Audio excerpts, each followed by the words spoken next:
Center does. Chaz Rourke, outreach manager at Partnership Health Center, said that besides dealing with physical wounds, he often deals with wounds dealt by a system that he feels leaves out the most vulnerable. Someone says, thank you for talking to me today. I think everyone kind of deserves to be talked to like a human. Now, while this event is open to the general public, the event organizers told me that they're mainly aiming to help those that are typically underserved and in need of immediate assistance. Immediate assistance can look different from person to person, but whatever it might be, Project Community Connect and all the organizations tried to make sure that whatever would be available. I was homeless here about 2.5 years ago, and I found the 4D Club. I found recovery. I really enjoyed the program, the 12-step program. That was Justin Stancisteven, board member of the 4D Club, an organization that helps people through addiction.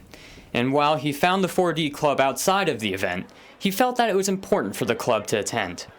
He told me the 4D Club was instrumental to his recovery, and now he hopes to help others struggling with addiction to, quote, come to the other side.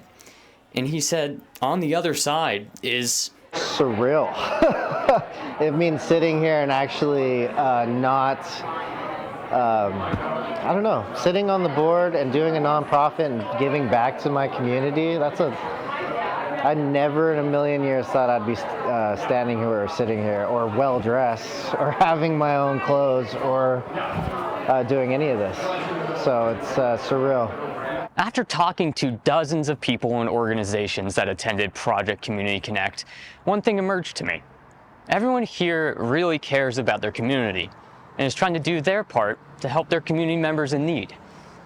In Missoula, I'm Zach Volheim, MTN News. More news when we return. Stick around. From MTN News, you're watching Montana This Morning.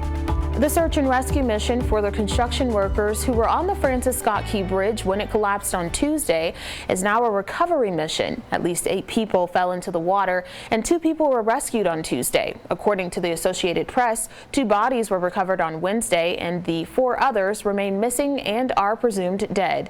This comes as investigators tried to piece together what exactly happened and what caused the ship to crash into the bridge, bringing it down. Scripps News' Bianca Fascini has the latest. Well, I mean, this is a port that did $74 billion worth of business last year. 43 million tons of cargo went through it. You're talking about a loss of $120 million today just for not port cargo moving through. The Port of Baltimore ranked second in the nation for exporting coal last year. It also handled a record 850,000 vehicles. There's last I checked, between $100 and $200 million of value that comes through that port every day, and about $2 million in wages that are at stake every day. And that's one of the areas we're most concerned about. According to the state of Maryland, the port generates more than 15,000 jobs directly, and 140,000 more are linked to port activities. Democratic State Senator Bill Ferguson announced plans to co-sponsor an emergency bill to replace lost income for workers affected by the port's closure. Baltimore's mayor acknowledged the impact of the port's closure. We know that the level of work that they're accustomed to, being this port being the 9th largest in the country and #1 for automobiles, is going to be directly and deeply impacted. The NTSB has interviewed witnesses and recovered the ship's data recorder, which could help establish what went wrong Tuesday morning. Bianca Fascini, Scripps News, Baltimore. More Montana This Morning coming up right after this break. Storm Trucker weather starts now with Danny Hallows. Good morning. Thanks for joining us here at KPAX.